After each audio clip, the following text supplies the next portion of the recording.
Open your mouth. Spread your legs. Clear. Let's go.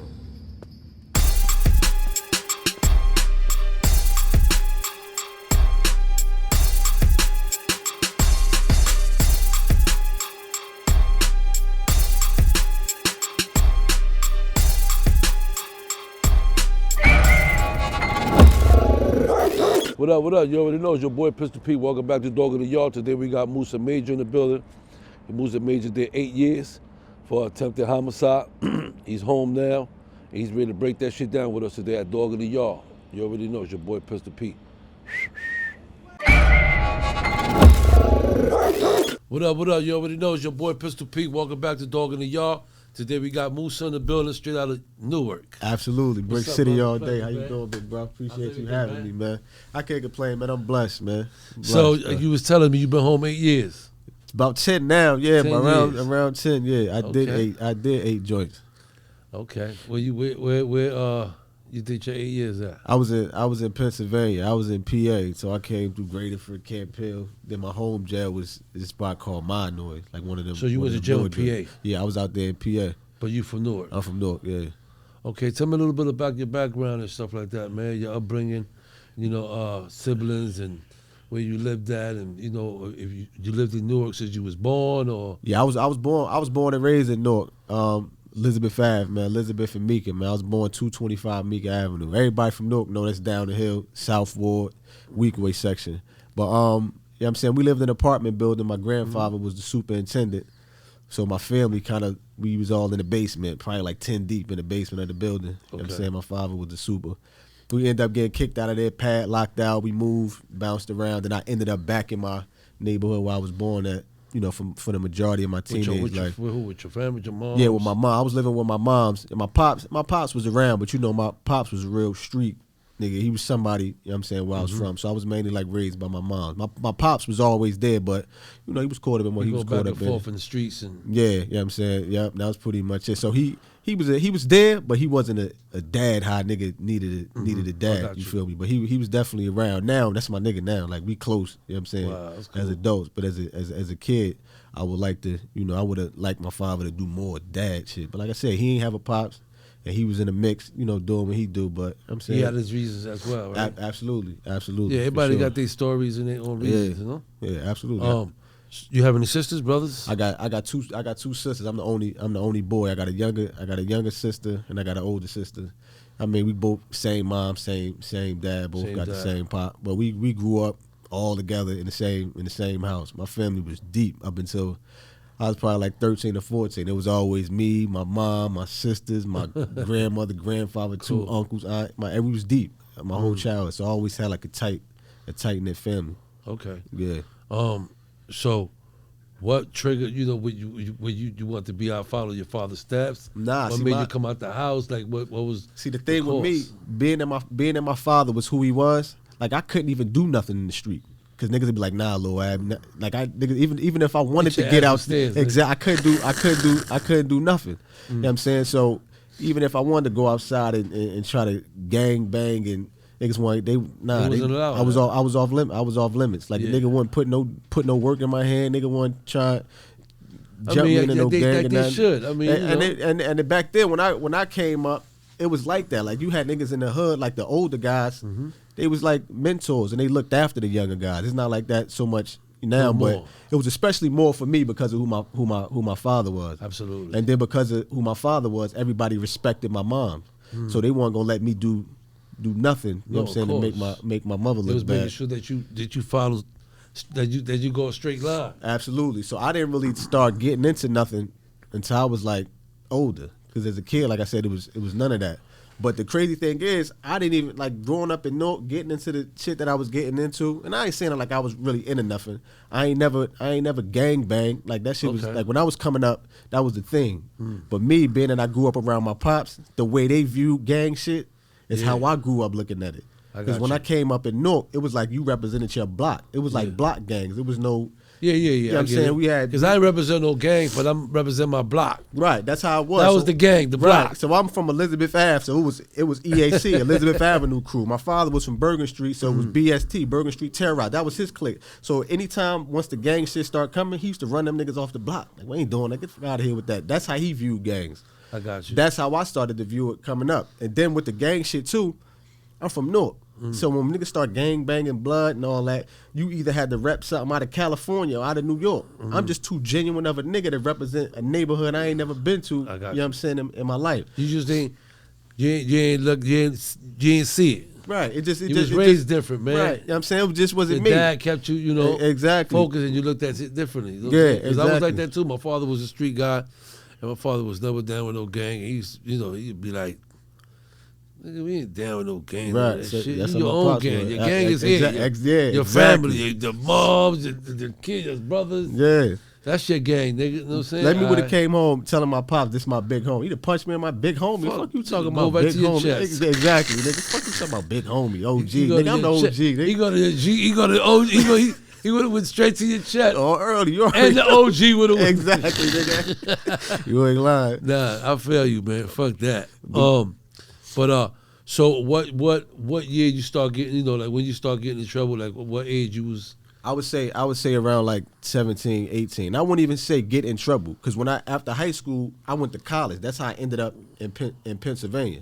So I went to college. I ain't want to do that shit, but it's my mom. Like, I just felt my mom and she because I ended up in jail by being over there. She felt bad about kind of forcing me that way. Yeah. But I really just did it for my mother, because she bust her ass for me, and I'm like, damn, it's the least I could do for her. And in high school, you want to make her proud. You know what I mean? Exactly. I mean, in high school, I was bullshitting around, but I was always like smart. So I ain't do no work, but I was smart. And I don't know if you know about right. I don't know if you know, like in school, like they had this shit called like SATs. Like I was so smart, I killed the test, but my grades was fucked up. So I got in school just based off the test scores. I came home from basketball practice one day, got a letter from the school, and it was some like white school out in PA. And when I saw the joint, I'm like, ain't no way I'm not going. I'm from Newark. It's all black and Hispanics. Like, I ain't used to being around. You know what I mean? So after I graduated high school, whatever, I couldn't get into no other school. But this one school like wanted me to go there. Like I said, it was a little school in Pennsylvania. And that's why I think like everything that happened to you in your life is already like written for you. Like your path and everything is already laid out. Because it's just crazy that this the only school that I could get into like at all. I couldn't get in nowhere. My sister was the first person in my family to go to college a year before me. Okay. I couldn't get into the school where she was going at because my grades was all messed up. But it was just this one school. So I never forget that summer after I finished high school, they had like some orientation type of thing. So my mom and my uncle came out with me to look at the school, whatever, and I played ball at the time. So we was going there, seeing how the school was. As soon as I stepped over there, I'm like, nah, I'm not going here. And I just seen the look on my mother's face. So long story short, I stuck it out for her. Once I left home and I got into school, I'm out there in PA, I gotta get money. So now when you in that situation, you in college with a lot of niggas that get high, and everybody at home got to work, so I was just connecting the dots. That's when I really started like hustling. Right, doing anything I would say like, illegal. So I would sell, back then the pills was a big thing. So I was doing my 1-2, I had people bust moves for me. And I'm doing all that, everything good, but that's not why I went to jail. As I was on the campus more, I started recognizing a lot of racist shit that was going on at the school. And me, like I said, I'm from Newark. We don't have that. Like, only thing I knew about racism was what I read. Because I'm saying, you see on TV or right, some shit. We all black and Hispanic. Everybody's just like that's what you used to. Everybody the same. Exactly. So when I got out there and I'm being around like white people, I started seeing a lot of that. And then I don't know if you ever saw the movie Higher Learning, but in Higher Learning Ice Cube played a dude named Fudge. If you ever watch Higher Learning, I started kind of turning into that, like this real pro black for my people. Just being around that kind of molded me into being that, because I'm like, it's where I'm from. This what I like. My family is black. I grew up around. I'm proud to be in this. Now I'm getting around people that just hate me just because I'm that. It started to kind of like mold me. And like I said, as I was on campus, man, I just started like recognizing all this racist shit going on. And one day, I'm walking on the campus with my man, and I was right on like the school was like on the outskirts of Philly, so I was kind of like cool with a lot of Philly dudes, and I'm walking on the campus with my man, and I heard somebody yell from the window, "Black people smell like shit." So me, I had got in trouble at school before. I fought my roommate. They tried to kick me out. My mom came up there, got him to keep me. So I was on disciplinary probation. Okay. I was on an academic probation. I wasn't doing none of the work. But at this particular time, I'm like, you know what? My mother came up to the school, got them to keep me in here. She sacrificed. I'm gonna start trying to do right. And when you try to do shit the right way, that's when the bullshit come. That's when the devil wanna come. Exactly. So as soon as I get back on track and I'm trying to do right with the school shit, because I don't want to be there. Like I had my classes set up to where I'd be on the campus like 3 days a week, and I'm in the hood the rest of the week. And then my mom always calling the phone, "You better take your ass back. You better," because every time I came home, it'd be hard to go back there. But I was just getting in the mindset of, all right, let me do this shit, man, do right for my mother. Soon as I developed that mind state, this shit happened. But long story short, the dude yelled some shit out the window. "Black people smell like shit." Now, mind you, I'm chilling, but my man, he flipped. He ran up in the building, and you could kind of tell where the window was, like where it came from.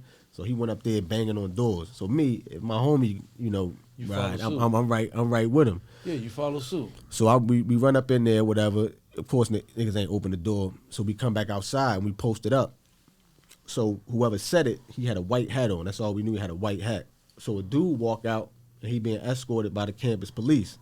So when he walked past, he threw his hand up like to speak to us, but he must have called his homies over because it was a bunch of white boys gathered like behind the dorm we was standing next to. Dude get in the middle of the joint, put the hat on and say, "Yeah, I said it. Black people smell like shit." From the rip, boom, take off, we fighting. We over there in Pennsylvania, they call the police immediately. 20 fucking cop cars.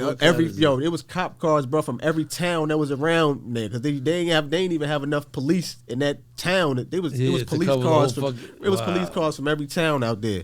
So me, they come asking what happened. I'm from Newark. I'm just bred not to fuck with the police. Like I don't fuck. There ain't nothing happened.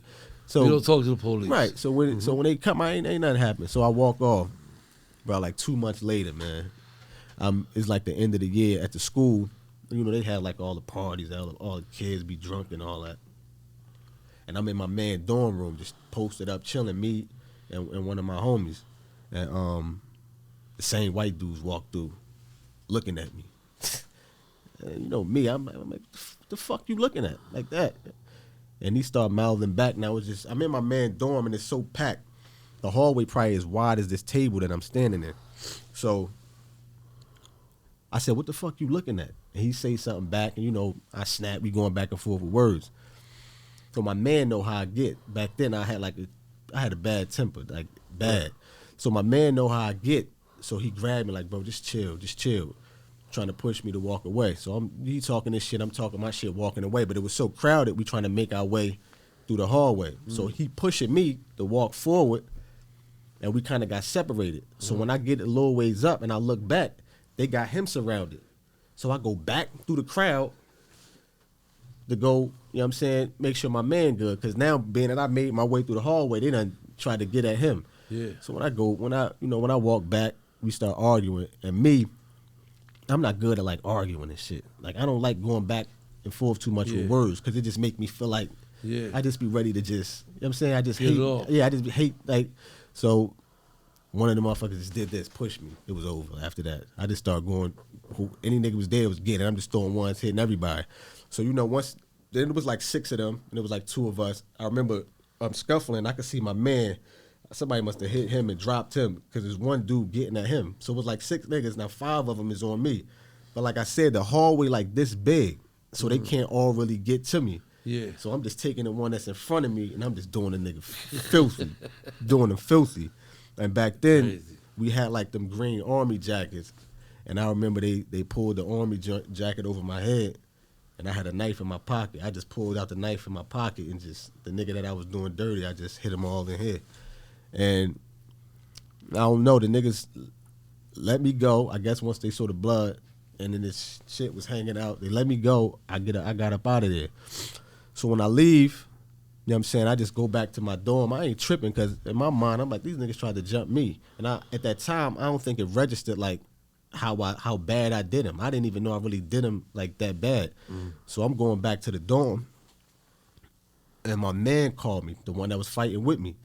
So he called. I'm like, bro, no. First thing he said, you all right? I'm like, bro, you all right? I said, I'm fighting, but I saw you on the ground. He like, nah. He said, I seen a bunch of blood. I thought you was bleeding. I'm like, no, I ain't bleeding. I said, I stabbed one of them niggas. So he rushed to where I'm at, like, yo, just meet me in the back of the dorm.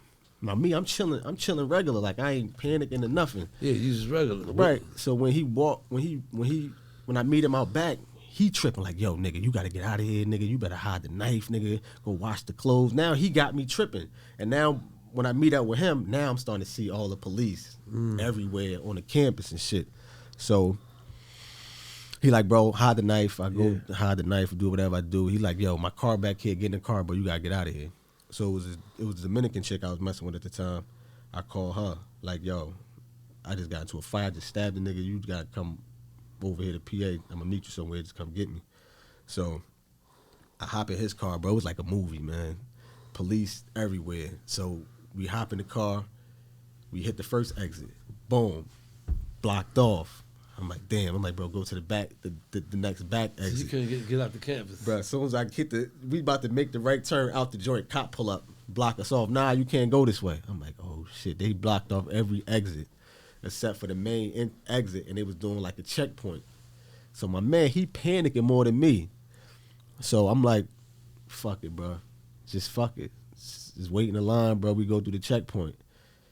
I'm like, if they get me, they get me. You know what I'm saying? Because it's like, my mind, like, they fucking with me. That's how my mind, I ain't thinking about it. I'm in PA, they gonna fry me. But I'm like, they fuck with me. I was defending myself. That's how I'm looking at it in my head.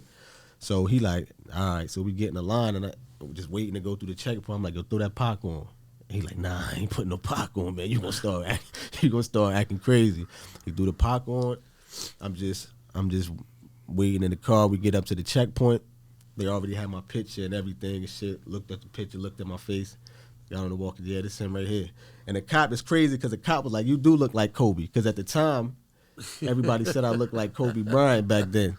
That's crazy. And when I was looking through the paperwork later on, the dude that I stabbed, that's the description he gave. He must have gave to the police. Oh, he looks like Kobe. Yeah, so he was, that was his last word. I remember he wrote in a statement. He was like, I was out of it, but I remember telling the officer he looked like Kobe. So that's what the cop said. Oh, you do look like Kobe Bryant. Laugh. Pulled me out the car, cuffed me, took me to the county and shit. Rest in peace, man. Huh? Kobe. Yeah, right. R.P. Kobe, man. That was my guy, man. I was a Kobe fanatic. But yeah, man, they took me to the county and they charged me with aggravated assault, possession of an instrument of crime, and like tampering with evidence. I guess because I washed my clothes and shit. So I go to the county. You know me, I ain't do like no real time like in my life. Like going to the county, I was like. So me, you was like, what the fuck? Yeah, at first when I first got there, like I'm from Newark, like I'm just built, like God just built me to like adapt and deal with whatever. Like I could be good. I'm good in the hood. I'm good on the campus. I was good in prison. I was good everywhere. Cause like my thing, if you a solid individual, if you give respect wherever you go and you demand respect, you're gonna be able to survive everywhere. But I got to the county, like I said, they charged me with aggravated assault and shit, and I was gonna bond out. So I remember the bondsman came, I signed a paper, so I'm waiting to get bonded out. You know, I had to go see the judge. They make my bail like $5,000. So I'm waiting, and they got you on a little quarantine block before they send you to the block. So I was on the quarantine block, waiting to go home. The whole day go by, they don't come get me to leave. I'm like, what the fuck? And at that point, you ain't getting no phone calls because you still kind of like going through processing. So the next day come, they called me on the intercom in the cell like, yo, you got caught. I'm like, caught? The fuck? What I got caught for? So I go, I go down for court, and before I go to court, they got like the counselor on the block. So they sent me to her office to speak to her before I went to court. And she ain't say nothing to me. She just handed me the newspaper. So I look at the newspaper, I'm reading an article, and it said, my name, what happened, and I've been arrested for attempted murder. So they upped the charges from aggravated assault to attempted murder. So they put a detainer on me. I couldn't bond out, and they were sending me back down to court to get rearrested for the attempted homicide. So I go back down to court, my family and everybody in there, and The nigga knocked my bail from 5,000 to 500,000. So that's when the shit hit me like, nigga, you about to sit. So I'm sitting in the county. Now, you know, in that county I was in PA, I was in Delaware County. Like anybody with like a violent crime or like high bail, you automatically going on the max block. So when I go back to the county, you know, I'm getting processed or whatever, they send me to the max block. Now my mindset, like I'm ready for like I'm preparing myself mentally for it to be like I'm saying a gladiator school. I'm ready for like, you know what I'm saying, so you know they had me sitting there like 4 a.m, they walk you on the block, everybody locked in.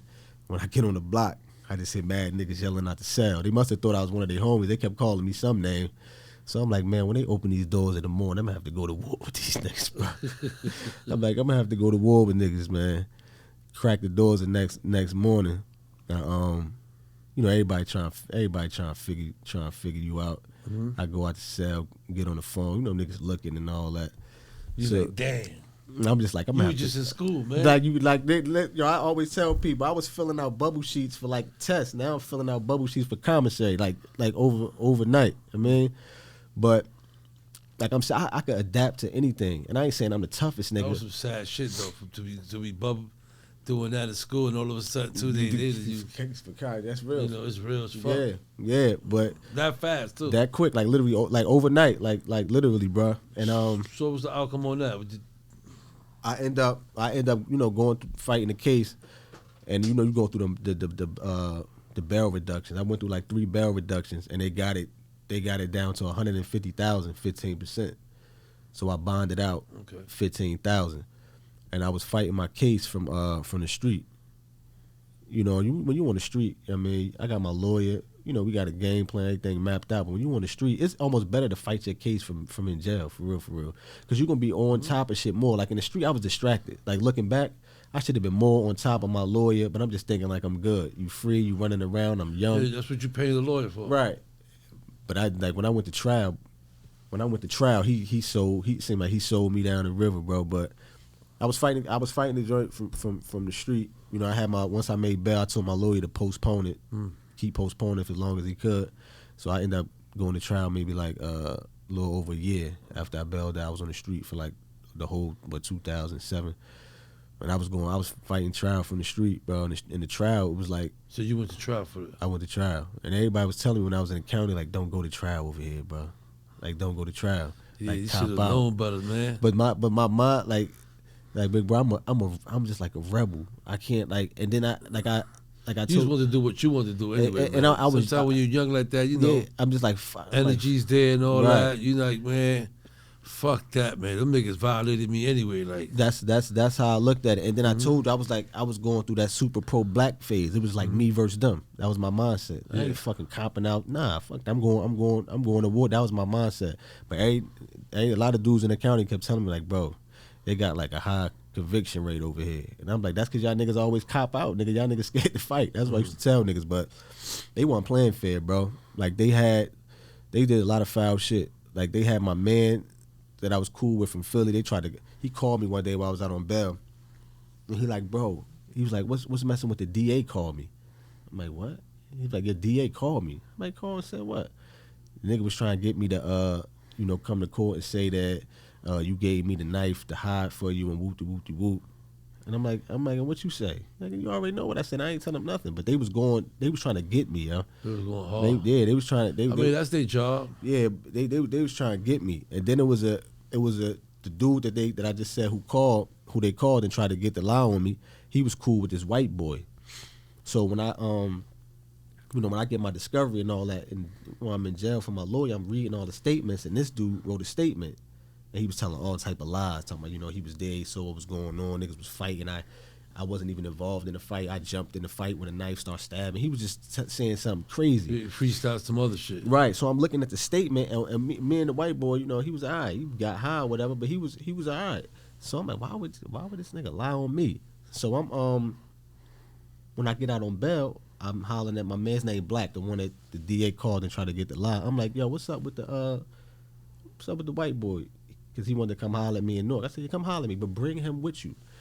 So he brought him with me, when I see him, I lean on him like, yo, like what is you doing, bro? Like you writing? I dug in this shit. So he was like, bro, they wouldn't let me say nothing that was gonna help you. I'm like, what you mean? I said, he was like, every time I wrote a statement and it said anything that was gonna make it look like you was being attacked, they would ball the shit up and make me write it over again. And I'm like, bro, how can they make you write anything? So I said, you know what? I said, I'm going to see my lawyer in Philly. You coming with me? So I make him go to the lawyer's office, and my lawyer was like, look. That was focus. My lawyer said, look, I'm going to ask you questions as if I was the DA. Mm-hmm. So he sent him there, and he asking him questions, and he telling it how it happened. You know, it was me and my friend, you know what I'm saying? They got jumped by some dudes. He was fighting it off. I seen him getting jumped. I went around the side of the building to come help him. I didn't see nothing after that. He told her how it was. It's complete opposite of what he said in the statement. So my lawyer like, all right, so why did you write all that in the statement, but you telling me this now? And he just kept saying, they wouldn't let me say nothing that was gonna help him. So he was like, you know, I'm gonna come to court and I'm gonna just tell the truth. I'm gonna make it right. But I couldn't understand like what would make this dude lie.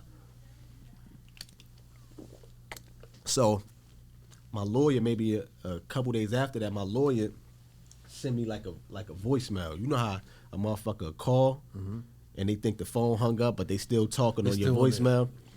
So he must have called my lawyer and he thought the phone hung up and he on there going crazy, crying, man, I don't know why they making me do this. I don't know how I got caught up in all this, man. They making me come to court, whoop-de-whoop-de-whoop. And my lawyer like, just tell me what you think. I'm like, yo, it seemed like they got something over his head that's making him do it. But anyway, fast forward to my trial, every day he come to court, the sheriff is dropping him off. Like he getting picked up by the sheriff and they bringing him to court.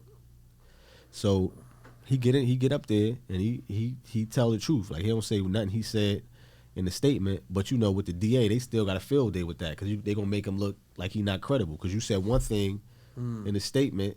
Now you saying you switching up. So come to find out, after I get convicted, you know, I'm going through my appeal process and shit. You know, I get all the discovery, everything that they had. So I'm in a cell one night just going through everything. And he had a charge, like some open like burglary charge or something. So they was using that to make him go against you. Go against me. I mean, that's what they usually do all the time. That's right. They've been doing that shit forever. So me at the time, I wasn't familiar with the system, so I'm just like, damn, these people playing foul, like they really trying to get me. And then during my trial, the only people that came to testify against me was the same dudes I was fighting. And of course they came in and tried to make it seem like it was a one-on-one or whatever. But my lawyer was tearing them apart. They all got up there, you know, admitted that, you know what I'm saying, they tried to jump me and they kind of got, you know, caught up in their lies or whatever. And I'm feeling good going to court. My trial was like a week long. And then like maybe like 3 or 4 days into the trial, my lawyer like, yo, they offering you a deal. I'm like, I'm not taking no deal. I said, we busting their ass. Like, why would you even come to me and tell me about a deal or try to convince me to take a deal? This shit is looking good right now. And they was offering me 5 years. Looking back, of course, I'm like, damn, I should have took it. But me, I'm young, and I told her, I'm like, nah, I'm not taking nothing. I'm like, nah, if I take that deal, I'm going right back to the county immediately. No, fuck that. Man, I ended up fighting, going to trial, man. They convicted me of every charge, attempted murder, aggravated, every charge. And they sentenced me to 8 to 20 years. And, 8 to 20 years? 8 to 20. I had to do 8 behind the wall. Then I had to, walk off the rest. How was that, man? I mean, like shit, from school to 8 years. You know, how long you was fighting with the trial? How long? I was fighting from like a year. So I probably bailed out in like October, maybe like 2006. I bailed out, and I got come back to jail. Yeah, after bailing out, I mean, that must have been difficult. That was the hardest part. That's difficult, man. Like like when I went to court and they convicted me that day, I ain't feel nothing. Like when they said guilty, I ain't feel nothing. Like I wasn't. You was numb. Yeah, I was just numb. But it really hit me when I walked back in that county. Of course. That shit, I'm like, damn. That's when that shit hit me. You was like, what? Let me see how many years. And look, the funny thing with that, the judge, when I got sentenced, the nigga said he ain't give me the sentence in years. He just did the months. He like 96 240 months. So That's how they do it in the facts. so when I heard months, I'm just thinking months. It ain't really hit me then. Until I sat down and I start adding that shit up. Yeah. I'm like, these niggas almost gave me a decade, bro. And like I said, when I went back to the county, that's when it just hit me like, damn. And then, once you get out the county, I mean, and go upstate, at that point it's pretty much like, you know what I'm saying? Yeah, you know what I mean? Right there, you got your second win. Yeah. Now you ready to go and bust that time down. But even when I went up state, that shit got like real crazy from the rip, because I was sitting in the county for a minute, after because I was close, Pennsylvania big. I was worried about, especially kind of case I had going against the white people. I thought they was gonna spite me and send me all the way out to like Pittsburgh. Where they really live at. Right. So I was trying to like milk it and stay in that county as long as I could, because I was closer to home. So people in the jail, they was keeping me, kept moving me down the list, so I don't get sent to the state penitentiary. So I was there for a minute, but then it got to a point like, yeah, you got to go. So I'm like, all right. So when they shipped me out, over there in Graterford, at home, they got at home in Jersey, it's called like Craft, like the quarantine jail where everybody go through before they send you to your home jail. Yeah. In Pennsylvania, that's something like downstate. Okay, yeah. So in Pennsylvania, they send you through Graterford. Okay. So they sent me through Graterford, whatever. Everything was good in there. Now, but once, because they break it down to like sections, so anybody that get locked up on the East Coast go through Graterford. The West Coast, they go through another jail. But then they funnel everybody through this jail called Camp Hill over there. So a lot of the old heads in Graterford was telling me like, youngin, when you get to Camp Hill, man, just chill. They're gonna be talking crazy to you. They're gonna be doing all type of foul shit. Just thug it out. You know what I'm saying? Just get to your home jail. Everything gonna be sweet. So I'm like, all right. Once they shipped me out of Graterford and they sent me to Camp Hill from the rip, I'm just hearing how the CO's talking and shit. And I'm like, man, I ain't gonna make it. Because when they get there, they put us all in this big ass holding cell. The niggas the CO trying to keep us from talking. Every time somebody talk, they come in, we sending you to the hole if you talk. If you talk, you ain't getting no phone time. And I'm just like, man, then they use that to put everybody against each other. Now you got niggas in there arguing, yo man, shut the fuck up, nigga, I'm trying to call my wife. So now niggas in there going back and forth. Shit crazy. So when I get out, when they send us out the holding cell, they put us all in different cells. So that next morning, they wake us up like 6 in the morning. You got to go see the nurse and all that. So they wake us up, pop the gates, whatever the dude that was in the cell, he walk out. But I'm taking my time, putting my shit on. So I was the last one, coming off the tier. And it was a CO. He like, where are you going, boy? And I'm like, bro, don't call me no boy, bro. I said, I got my name tag right here, man. Call me by my name, bro. Don't call me no fucking boy. And he like, you know what, go back in the cell. I said, motherfucker, I ain't want to get up this early anyway. I go back in the cell. You know what I'm saying? Take my the jumpsuit off, get back in the bed. I don't care. So they cracked the door again, and he's like, come out, man, go see the nurse. So I put my shit on.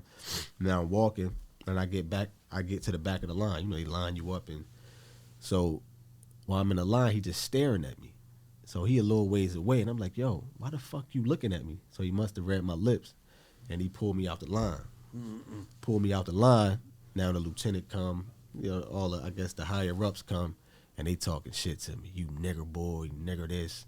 I'll kick your fucking teeth out. Da da da. I'm talking my shit back. I ain't gonna do nothing to me. Whoop de whoop de whoop. Da da da da. So we going back and forth with words. It's like 3 cops. I'm going back and forth with them, and they let me walk off.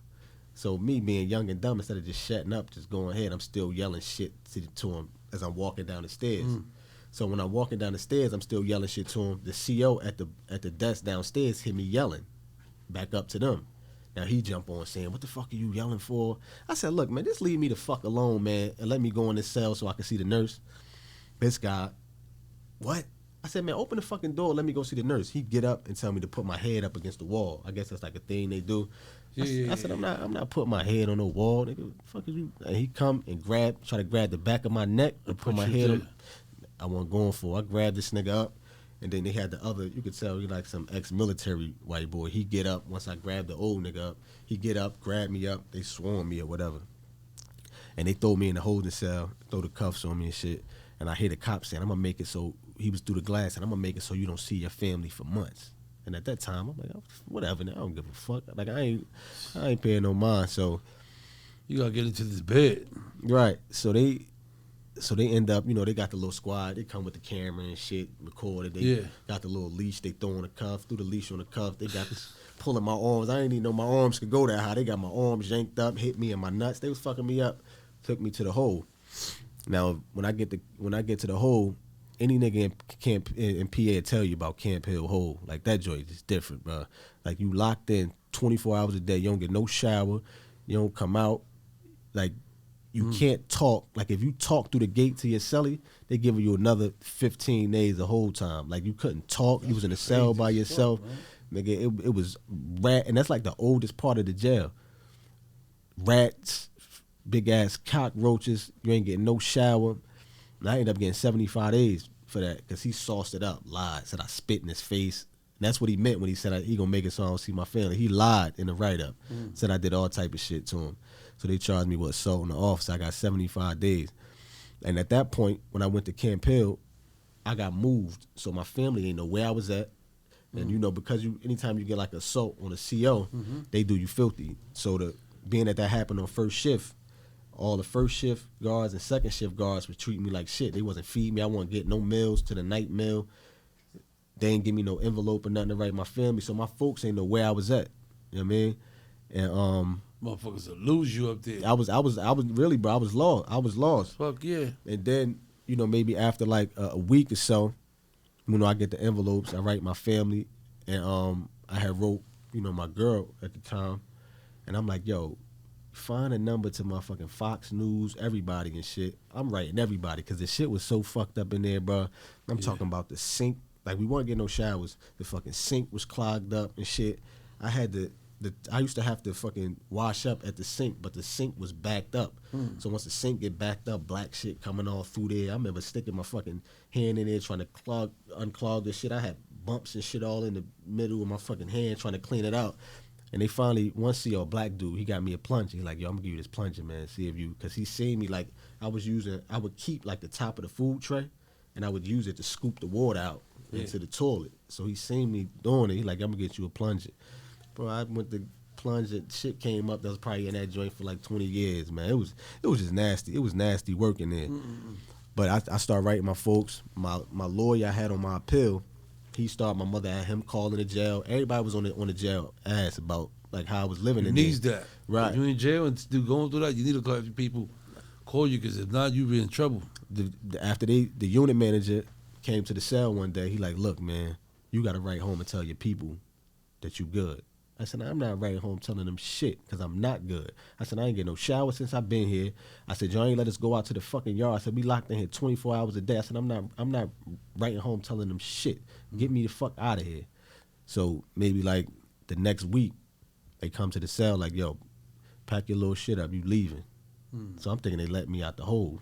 Nah, they would ship me to my home jail, but they sent me from one hole to the hole over there. But the way the hole was at the spot I was in, I could have did my whole bed in the hole in the new jail, because that was like sweet to me after, you know what I'm saying, dealing with that. You got a celly in there, you getting showers and shit. And so I went from that hole, to the hole in the next jail. So I never got to see what population was like. I was on Gradeford, but that was still like controlled movement. You couldn't you couldn't go to the big yard. You couldn't, I'm saying, you weren't really in the mix. So I didn't really know how it was to like be in, general population or whatever. So when I get to the new jail and the whole, they got some shit called CRC. You go in front of them, they might cut your whole time down. So they cut like maybe like 10 days off my whole time. And they was letting me out early. And I'll never forget, my moms came to see me that day through the glass. And I'm like, damn, if you would have came a little later, we could have had a real nice visit. You know what I mean? But I seen it through the glass, and then they let me out. So when they let me out the hole, before I get out, I'm preparing myself for it to be like, I'm thinking it's going to be prison. Like, what I believe prison to be. Like, niggas getting stabbed. I'm ready. I'm just preparing myself mentally to have to go to war with niggas in there. Bruh, I get out the hole, bruh, and I'm looking around. That shit look like a college campus, bruh. It was one of them new camps. It was like a college campus with barbed wire. And I'm like, nigga, this prison. I get to the block, and I hear people talk, they got like a country accent and shit. Cause Pennsylvania, I guess, like the dudes is way over there. It's like country and shit. I'm like, yo, where the fuck am I at, bro? They got colorful flowers planted all everywhere. The grass all cut nice and and green. shit. I'm like, nigga, where I'm at? So when I get on the block, like maybe like an hour, they was calling for chow. So I'm walking to chow, and I'm like, nah, what is this, bro? They let us out for yard. I go to the yard. Niggas in the yard playing guitars and shit. Motherfuckers, white boys laid out in the grass, suntan. I'm like, yo, where the fuck, yo, where the fuck am I at, bro? And I remember I got on the phone with my pops, and he was like, man, that shit is boys camp, man. He said you gonna be all right, man. Just thug that shit out, man.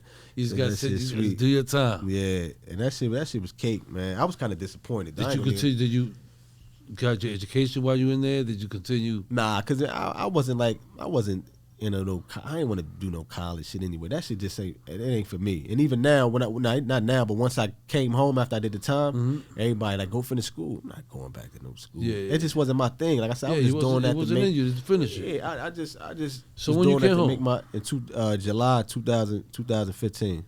And you've been home since. I've been home since. Bro. What you been doing? When I came home, I got, me. I like first thing I'm trying to get back. Everybody moving around, fly, but I couldn't. I ain't gonna say I could never go back to jail, but I ain't trying to do that shit again. Like for one, it's just like so many weird niggas in there. Like I just wasn't like that jail mentality. Like it just ain't it for me. I was that's there. Just not it. Period, man. I was there, but I wasn't there. Like you know how niggas dig in and get. I just wasn't there. I ain't keep a lot of shit in my cell. My mindset was just to get out of there. Even after 8 years, I was just not there. Like a lot of niggas was just like there, like programmed. Yeah, some people get comfortable, And I don't never want to do that shit again. So when I came home, I'm like, man, as bad as I wanted to just hop in and try to do some quick shit to get some money to get fly, I'm like, nah. I end up getting into to construction. Start doing that. Got a couple dollars doing that. It's never too late to change, man. Nah, absolutely not, man. Absolutely not. But I've been doing my best, man, to try to stay out of trouble. And then, you got niggas, out here, niggas mentality. You be tempted to. I done got into situations where you want to do something to somebody. But what's really saved me, man, I ain't gonna say saved me, but kept me like real humble when I had my son. I kept it grounded. Right, because it's like ain't nothing like bigger than that. As much as I might want to do something to somebody. It ain't as important as being there, you know what I'm saying, for him. That's right. And that kind of keep me like level headed. And then the music, man, doing the music thing. So you've been doing music now? Yeah, I've been doing music. I was doing music before I went to prison. Okay. Like even when I was on the campus, we had a studio set up in the room. I was doing it before then. Like then when I came home, being there, they had, you got a lot of time to really contemplate what you want to do. They had on commissary, they had like a keyboard you could get. I got the keyboard on commissary, taught myself how to make beats and all that. Came home making beats, rapping and all that. You know what I'm saying? And I've been doing the music thing ever since. And that kept me, you know what I'm saying, that kept me out of it. How old is your baby now? He's 6 now. I had him in 2018. That's cool. Okay. He's 6. That's my guy, man. I wanted to bring him through here, man. He'd have took over the interview, man. You could have bring him. You could bring him. Shit, always come through, man. Kids are definitely welcome to come through, man. Yeah, he different. He'd have been on the mic taking over the interview. I took him on one. That's cool. That's blessings, man. I took him on one interview. It was kind of the same deal. I was on the radio station. They was talking about prison life, and he was the life of the interview. At some point. What you think about prison reform? I'm all for that, man. You know what? I hate, like when I was in there, right? I'm in Pennsylvania. It's a majority white state, but everybody that's coming through them doors is black and Hispanic. And I would see dudes like go home on the Monday and be back Friday. Like I just couldn't understand how that shit was like a revolving door for us. And we make up like we like the minority. Like it's so many of us in there, and especially in Pennsylvania where it's a white state, it's way more like we populate majority of the prison system, but we not the majority of the population as a whole. And I used to beat myself up. I used to be in there talking to a lot of young dudes. But I used to beat myself up like, y'all got to figure out a way just to, when I get out, to stop these young dudes from going back and forth, you know what I'm saying, into this place, man. This It's a revolving circle. Exactly, man. And it was like going back and forth, back, Yep. coming back, going home, going. and I couldn't understand it. And like my time, I had 8 to 20 years. And them niggas in the age like, man, they ain't about nothing. Like they'd cop out to a 5 to 10 and they think that came up. Like 10 years, that's a come up for you. Like they just was like, the way they view time is like they was. I guess it's something with Pennsylvania, man. I don't know. They make you so comfortable in them jails, man. They just them motherfuckers be like, well, let me get that 5. They snatch it right 10. up. That's how the feds are. The feds, 10 years is like a 1 to 3. Yeah. Yeah, 15 years like a 1 to 3, 2 to 4. Yeah, shit. Because everybody got like, right. Yeah, a lot of brothers ain't coming home. And that's a lot. And that's the thing in Pennsylvania too. Like any type of like murder one or second degree murder, flat out life over there. Ain't no negotiating or nothing. So a lot of them dudes had Pennsylvania. They was rocking dudes, bro. It was a lot of dudes in there with straight life, 60 years. I was cool with a dude from East Orange, bro. He had 36 years.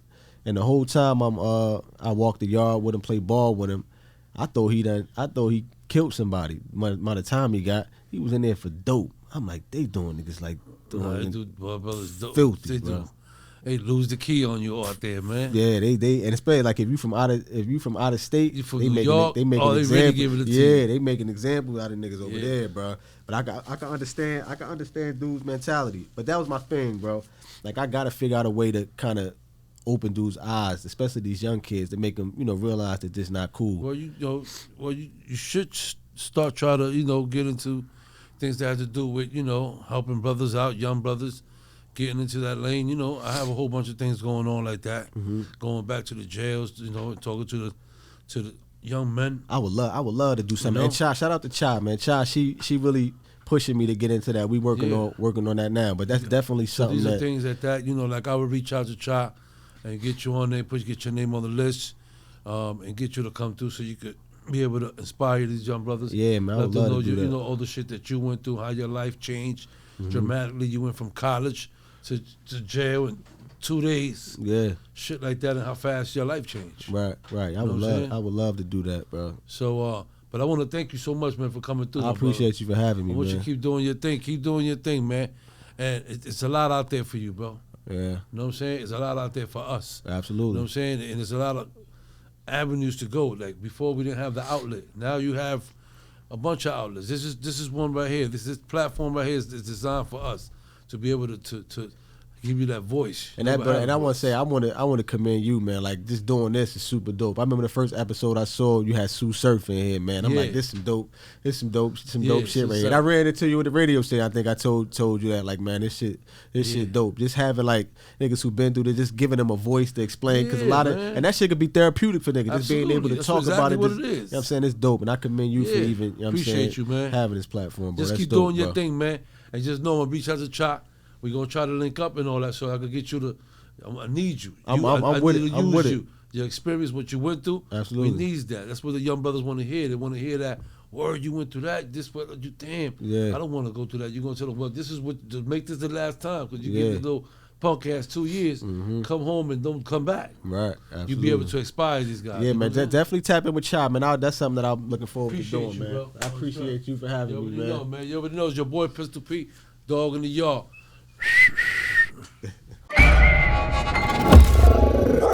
Yo, what up? You already know. Welcome back to Dog in the Yard with your boy Pistol. First and foremost, I want to thank Musa Major for coming through. Keep doing your thing, man. You in the right path. Follow your goals. Stay focused, man. That's what it's about. You already know it's your boy Pistol Pete, Dog in the Yard.